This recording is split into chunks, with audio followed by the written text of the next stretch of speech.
Hello, Renus here, and welcome episode of Space Engineers. This episode taking a look at the More Corridor Round Windows by The Slave One, as well as the Rails by G.G. Severer, as well as the Fractured Warhead by ZX Planes. Which is interesting. I'm actually curious on how it's going to work. Well, you know, with the whole Vector recording, takes a bit more load time, stuff like that. I just have to desync when they go off.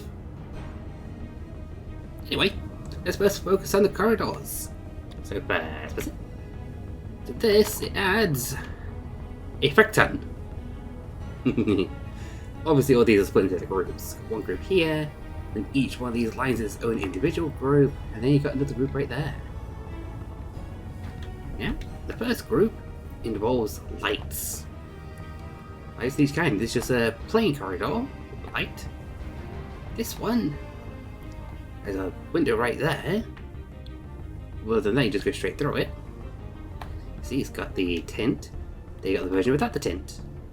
And then over here, you have it where the window's in a different place. Instead of being on the side, it's at the end. And again, same with that one. There's one with tint and one without a tint. This one is here instead. That way, you have a mirrored version of this. With and without tint. Yeah, this one, which has windows at all four, not on all four sides, on three of them. So this would pretty much be like at the end of a walkway or something. I'd be used to look out over something. It's like some place where you need view all the way around you. This one with the tinted windows, and this without the tinted windows. And this one only has it on two of the windows, on two sides. I think that's the same, just without the tint. These are basically meant to be corner pieces, just with windows on them. And for the final four in the first pack, we have one where it's just a straight corridor with windows on both sides. See with this one too. And the last one is, I think it's it's like a T-junction with only one window. But surprisingly, it doesn't have an untinted variant. That I've got to put it down. There's only four in the pack. So that's them. As for all the other ones that only have 6 in each group, they all have a different function, but basically the same pieces. The first one is a singular button, with it being a straight corridor with a window on one side. Then the non-tinted version. This one, which just has a window on that side, both tinted and non-tinted. And also it's window the other side, pretty much the same thing.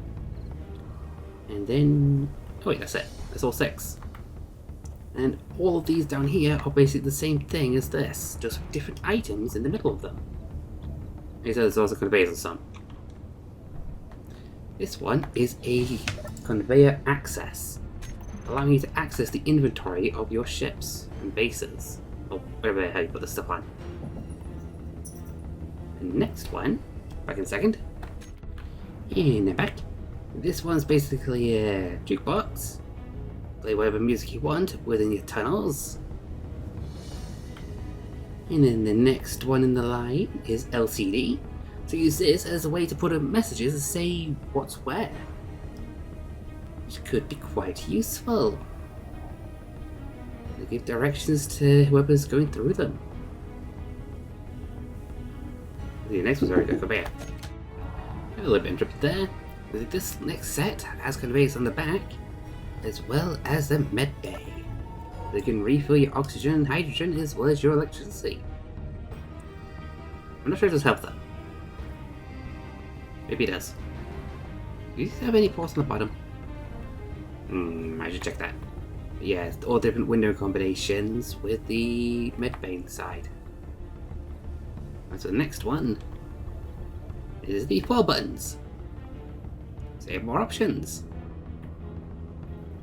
You also usually be putting these at the end where the window actually looks over something, and pressing the buttons activates machinery outside. That could be cool. Oh, like a gate guard.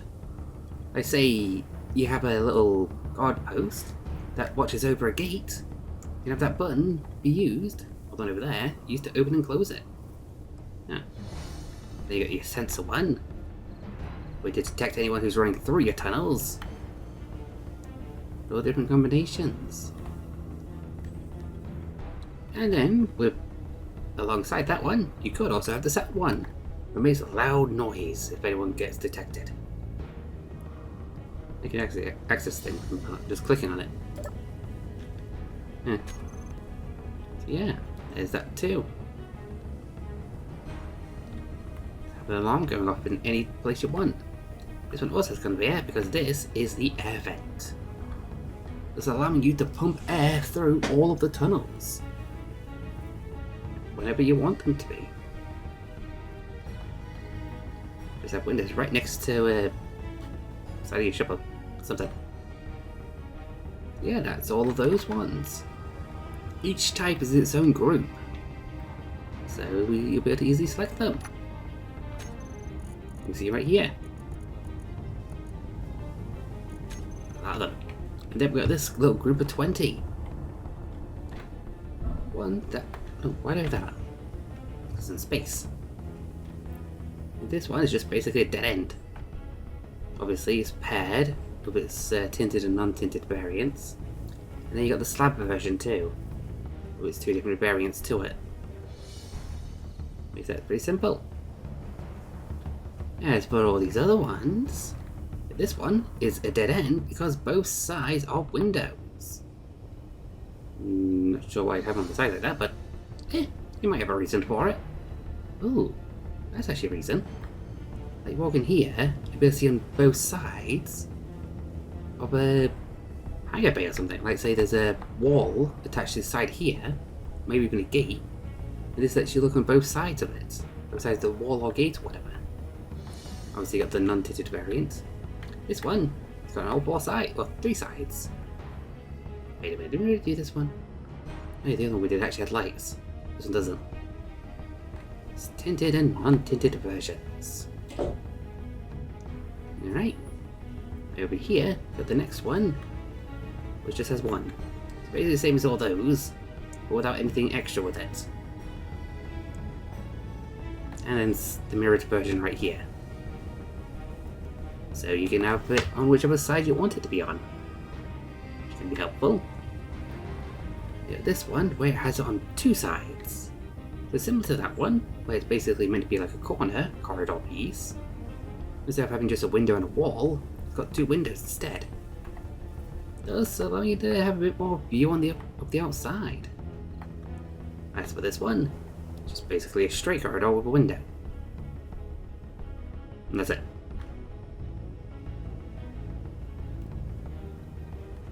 This one again? Oh yeah, it's a 3-way with a single window. I think that's what these ones are. It is a straight, with windows at both sides. And this one is just basically a T-junction.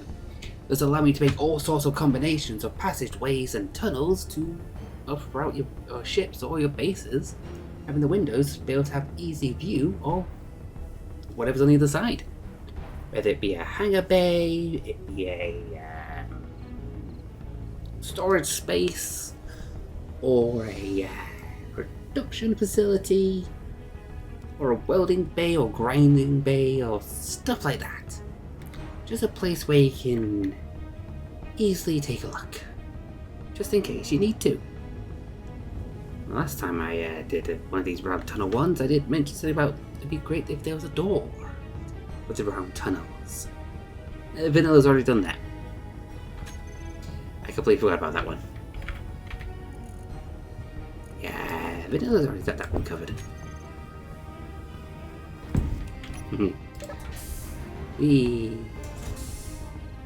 Anyway,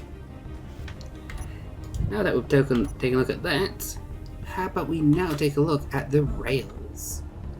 Which I'll have to be right back for, because I need to get rid of all this and put it all down. And here we have the rails. You see there's 10 different sizes as well as 2 extra bits. Looks like 3, but there's only 2. So here you got the 1 block, you got 2, the 3, I think that's 5. Yeah, that's 5. and then just keep getting bigger and bigger. So they have rails that can stretch out quite far. And then you can use these for your monorails. Or you put them together and you have a, you know, what sort of track. I think monorail would be best. Yes, these. Quite expensive, and these two blocks here are quite helpful for linking them all together. But this one is a hinge. So you have one track attached to one end, and a track attached to the other end. You use this to make a turn. What would be really crazy is make it into a big turn so that the hinge can actually move trains from one set of tracks to another. Maybe that's the intent. Just use a bunch of those ones to make a turn. And this one is a Y junction. You see, you may go along there, but if you go ahead and activate, you'll see that it goes to the side. Despite this one still being here. No interaction with this one though. But this one still has its physical model. As you can see. Not sure why that's there, but oh well. It looks a bit glitchy. Yeah, this allows you to switch between two different tracks. Or allow two different sources to go into one. Dog's being a bit of a little bugger. Oh well. So yeah, there's just a bunch of tracks. So, how much will it cost you to build these buggers? Well, for this one, because you're 501 steel plates. Seems a bit much. That's me. Wait, when the hell did that thing appear at the top left? Huh. Level 1? Oh, that's because of the other mod. Huh. And this one is 502. So it certainly tells me something went a bit wrong with the material cost. It's straight 7, so it's 507.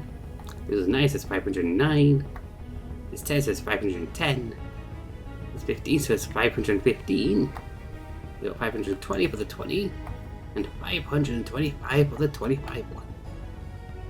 If I'm not mistaken, the amount of materials used does determine its integrity. Yeah, this one with around 50,000. Oh, 50,100. Yeah, they all have a base integrity of 50,000 compared to the vanilla armor box is only 2,500. So yeah, the amount of materials used does determine its integrity, so that's probably why it uses so much. You know, it's meant to be a rail. Very goes along them. Also, this is actually slightly thinner than a block. As we go here, you will see that it doesn't fill the entire thing. Only on 4 of the sides.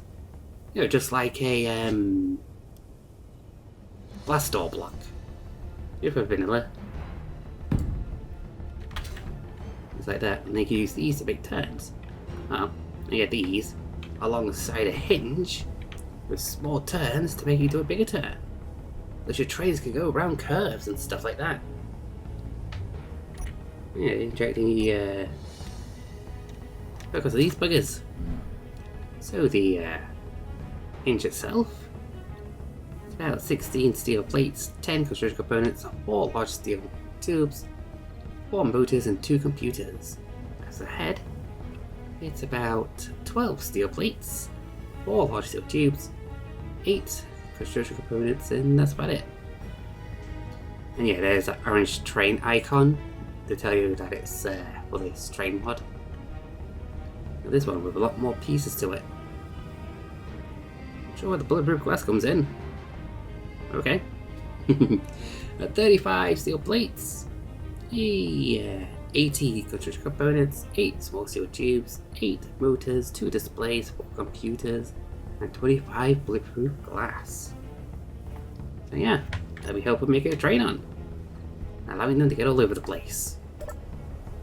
If I had a bit more time, I probably would have made a track all the way around this lake. I'm very considering.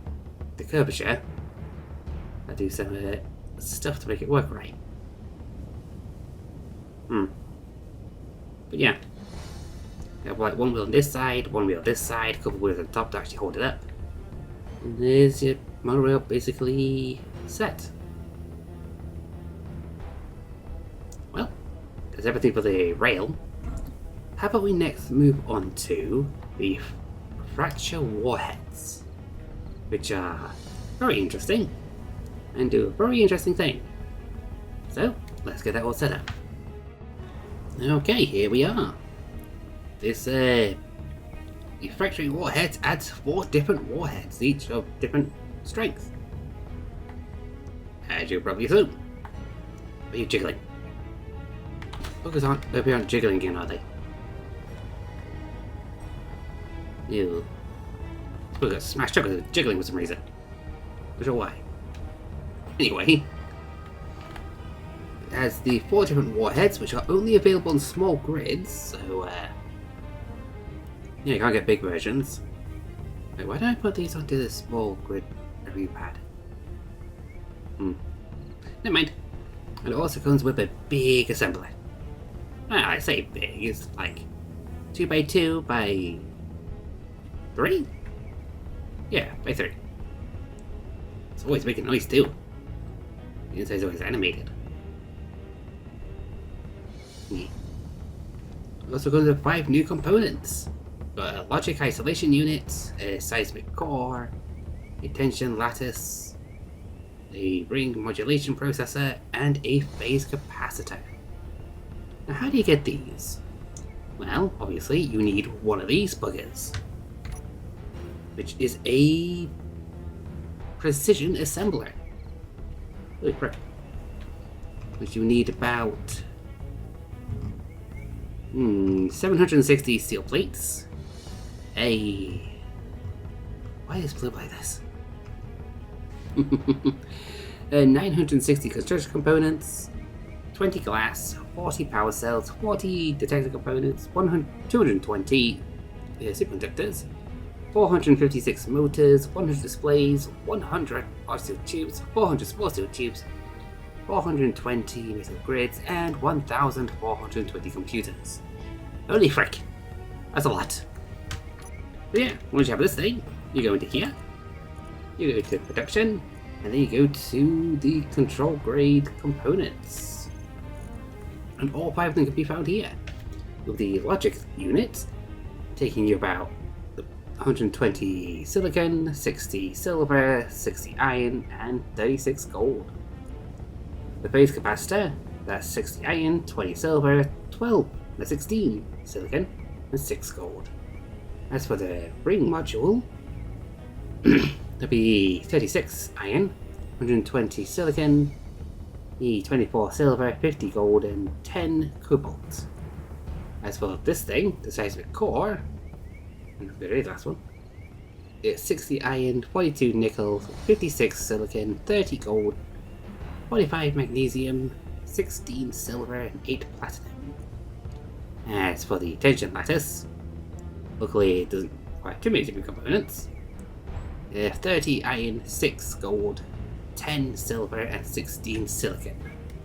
So yeah, that's how we're supposed to get all those bits. And then we're going to use those bits to build these buggers. Small one costs about 30 steel plates, a few phase capacitors, construction components. Yeah, it needs all the different things. Same with this one, but needs more. And yeah, this one, wait. These two have the exact same. Nope, one needs more than the other. I think it was accidentally highlighting the bugger behind it, which is right here. An important thing you need to know about these: if you get these to detonate as is, they won't show up their fancy effects. If you click to start, it'll blow up as a normal warhead. You have to click on the ARM warhead first.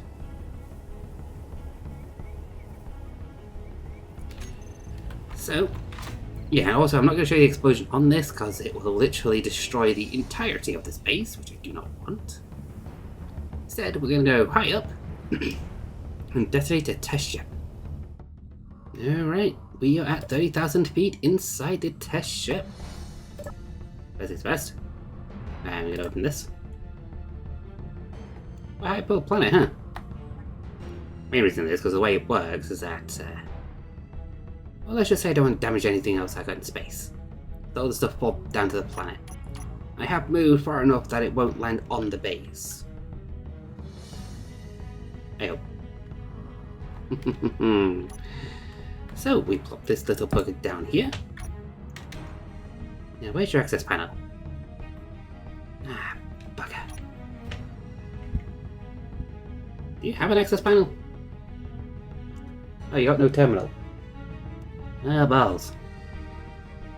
Well, I guess I'll have to go over to the buttons and put one on you. There we go.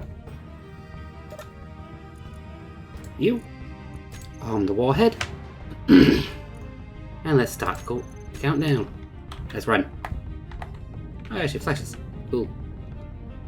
And I'm not sure if this is going to cause a desync or something. Oh. You see the shockwave? You see that it completely shatters the ship into pieces. There's some extra explosions with things crashing into each other. And because of how high up we are, it's all gonna fall down. Yay, so yeah, when these things detonate, they will pretty much destroy whatever they hit into small little bits. So you only need one of these things to completely annihilate a hostile ship. I do find it amusing how this thing is just gliding along because it's still got its thrusters active.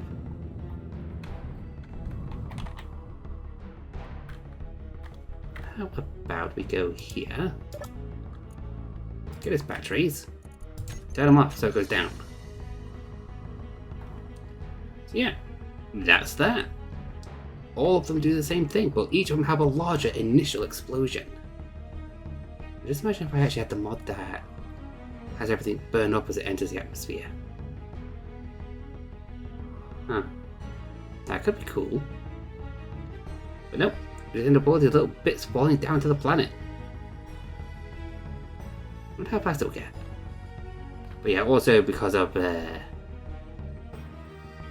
things with the game, which prevents, well, it deletes clutter. You know, like when a few blocks get broken off, they'll eventually get deleted and all that. Yeah, a lot of those will get deleted long before they hit the surface. Yeah. That's that. Pretty cool bomb, huh? That way, if you launch a missile at an enemy ship, as soon as it hits, it'll completely dismantle it. Although, the bits are a bit on the small side for my liking.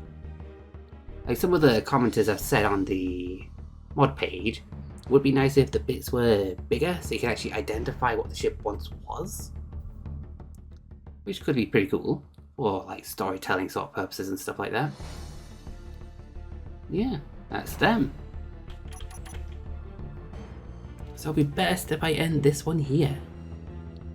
And I have links for all 3 mods down in the description below, so you can add windows to your tunnel systems, as well as create a monorail with relative ease, and even have a missile that can just cause ships to go kaboom into little bits. And fall down to a planet if you're over a planet. Yeah. Ouchie. So, hope you enjoyed this video. If you have, please leave a like and even subscribe for episodes. And I shall see you all next time. Bye bye.